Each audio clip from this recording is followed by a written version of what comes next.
మంచున పెద్ద పెద్ద బిల్డింగులు నిర్మించుకుని అందులో నివసించే స్థాయికి ఎదిగాడు. మనిషి ఆలోచన సరళి ఇంతవరకు తీసుకొచ్చింది.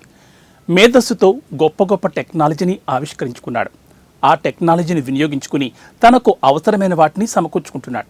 కార్లు, విమానాలు, లగ్జరీ విల్లాలు, అంతెందుకు తన పని సులభం చేసుకోవడానికి రోబోలను సృష్టించి వాటితో అన్ని పనులు చేయించుకుంటున్నాడు. మానవ మేధస్సుకు ఇదొక తార్కాణం. కోట్ల రూపాయలు ఖర్చు పెట్టి బిల్డింగులు, విల్లాలు కొనుగోలు చేసిన అంబానీ వంటి అపర కుబేర్లు వేల కోట్లు పెట్టి అంటినా పేరుతో ఇంటిని నిర్మించుకున్నా దానితో పోలిస్తే ఇవేవి ఖరీదైన వస్తువులు కావని తేలిపోతుంది. ఖరీదైన వస్తువులు అంటే ఇప్పటి వరకు ఇవే అనుకుంటాం. కానీ ఇంతకంటే ఖరీదైన వస్తువు ఒకటి ఉంది. అది ఒక్కరి సొత్తు కాదు, 14 దేశాల సొత్తు. ఏంటా ఖరీదైన వస్తువు, ఎక్కడుంది? ఈ స్పెషల్ స్టోరీలో తెలుసుకుందాం.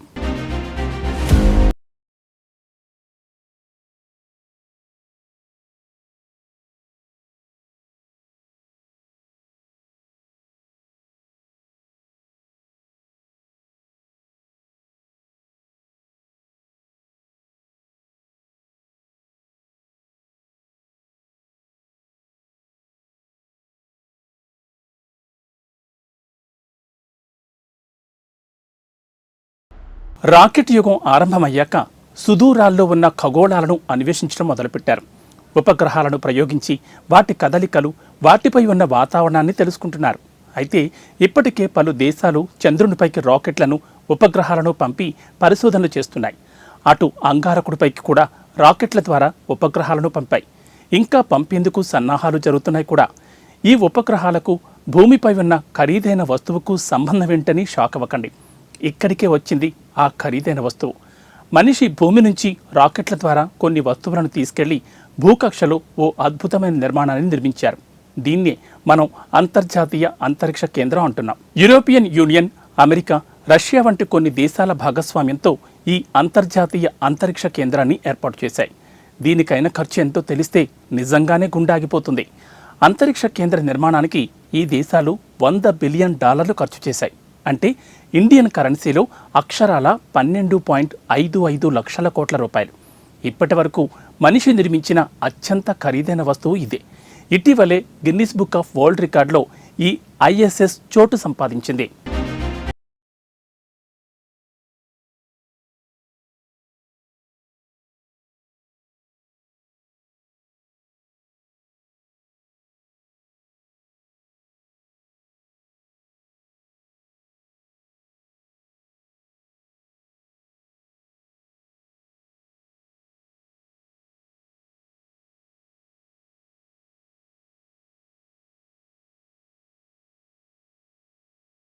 ఈ ISS భూమి నుంచి 400 కిలోమీటర్ల ఎత్తులో భూకక్షలో పరిభ్రమణం చేస్తుంది. అంటే భూమి చుట్టూ తిరుగుతూ ఉంటుంది. మొదట ఈ అంతరిక్ష కేంద్రాన్ని చంద్రుడు, అంగారకుడు, అంతరిక్ష గ్రహ శకలాల మీదకు వెళ్లే వ్యోమగాములకు స్టేజింగ్ పాయింట్గా ఉండాలని అనుకుని నిర్మించారు. అయితే ఇప్పుడు ఈ అంతరిక్ష కేంద్రంగా అంతరిక్ష పరిశోధనలు జరుగుతున్నాయి. మైక్రోగ్రావిటీకి, అంతరిక్ష పర్యావరణానికి పరిశోధనా కేంద్రంగా పనిచేస్తోంది. ఇక ఇందులో ఉండే సిబ్బంది జీవశాస్త్రం, మానవ జీవశాస్త్రం, భౌతిక శాస్త్రం, ఖగోళ శాస్త్రం, వాతావరణ శాస్త్రం, ఇతర రంగాలలో ప్రయోగాలు చేస్తున్నారు. ఇంత ఖరీదైన వస్తువు 92 నిమిషాలకు ఒకసారి కక్షలో పరిభ్రమిస్తుంది. అంటే రోజుకు 15.5 సార్లు భూమి చుట్టూ తిరుగుతుందన్నమాట. ఈ అంతరిక్ష కేంద్రాన్ని నిర్మించే క్రమంలోనే దీన్ని 2 భాగాలుగా విభజించారు. రష్యా అధీనంలో ఉండే రష్యన్ ఆర్బిటల్ సెగ్మెంట్, దీనిని రోస్ కాస్మోస్ అంటారు. ఇక రెండోది యునైటెడ్ స్టేట్ ఆర్బిటల్ సెగ్మెంట్. ఈ రెండు ISSకు అనుసంధానించబడి ఉంటాయి. ఇక ఈ SSSను 1998 నవంబర్ 20వ తేదీన అంతరిక్ష కేంద్రంలో నిర్మించారు. 2000 నవంబర్ 2 నుంచి వ్యోమగాములు ఈ అంతరిక్ష కేంద్రంలో పరిశోధన చేయడం ప్రారంభించారు.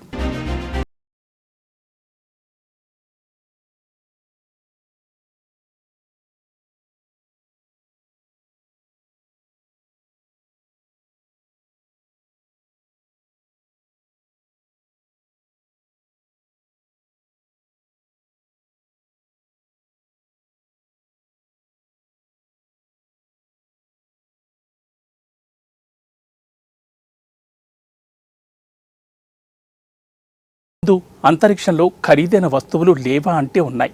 కానీ అవి ఐఎస్ఎస్ కంటే ఖరీదైనవి కావు. గతంలో రష్యా మీర్ అనే అంతరిక్ష కేంద్రాన్ని ఏర్పాటు చేసింది. ఇది 9 సంవత్సరాల 357 రోజులు అంతరిక్షంలో మనుగడ సాగించింది. ఆ తర్వాత మీర్ అంతరిక్ష కేంద్రం భూమిపై కూలిపోయింది. అయితే 14 దేశాలు కలిసి నిర్మించుకున్న అంతర్జాతీయ అంతరిక్ష కేంద్రం ఆ రికార్డును బద్దలు కొట్టింది. ఇప్పటికీ ఈ కేంద్రం నిర్విరామంగా సేవలు అందిస్తోంది. 2030 వరకు సేవలు అందించేలా ఈ కేంద్రాన్ని అప్గ్రేడ్ చేశారు. ఐఎస్ఎస్లో పీడనంతో కూడిన నివాస మాడ్యూళ్లు, నిర్మాణ ట్రస్సులు, సౌర ఫలకాలు, రేడియేటర్లు, డాకింగ్ పోర్ట్లు, ప్రయోగ వేదికలు, రోబోటిక్ చేతులు ఉన్నాయి. ముఖ్యమైన ఐఎస్ఎస్ మాడ్యూళ్లను రష్యన్ ప్రోటాన్ రాకెట్లు, సోయూజ్ రాకెట్లు, అమెరికా స్పేస్ షటిళ్ల ద్వారా అంతరిక్షంలోకి పంపి అంతరిక్ష కేంద్రానికి యాడ్ చేశారు. ఇప్పటి వరకు 19 దేశాలకు చెందిన మొత్తం 239 మంది వ్యోమగాములు, పర్యాటకులు అంతరిక్ష కేంద్రాన్ని సందర్శించారు. ఇందులో అమెరికాకు చెందిన 151 మంది ఉండగా, రష్యా నుంచి 47 మంది, జపాన్ నుంచి 9 మంది, కెనడా నుంచి 8 మంది, ఇటలీ నుంచి 5గురిని, ఫ్రాన్స్ 4గురిని, జర్మనీ 3గురిని, Belgium, Brazil, Denmark, Kazakhstan, Malaysia, Netherland, దక్షిణాఫ్రికా, దక్షిణ Korea, Spain, Sweden, UAE, UK నుంచి ఒక్కరు చొప్పున ఐఎస్ఎస్కు వెళ్ళొచ్చినట్లుగా గణాంకాలు చెబుతున్నాయి.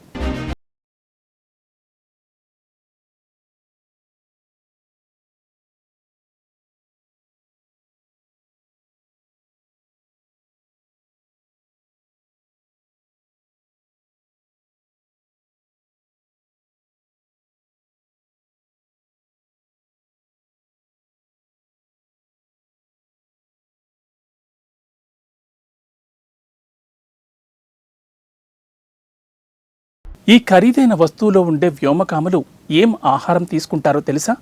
కొద్దిగా మాంసం, పండ్లు, వేరుశెనగలు, వెన్న, గింజలు, కాఫీ, టీ, నారింజ రసం, నిమ్మరసం వంటివి మాత్రమే తీసుకునే అవకాశం ఉంటుంది. అది కూడా కోటా ప్రకారమే. ఎంత కావాలంటే అంత తినాలంటే అక్కడ కుదరని పని.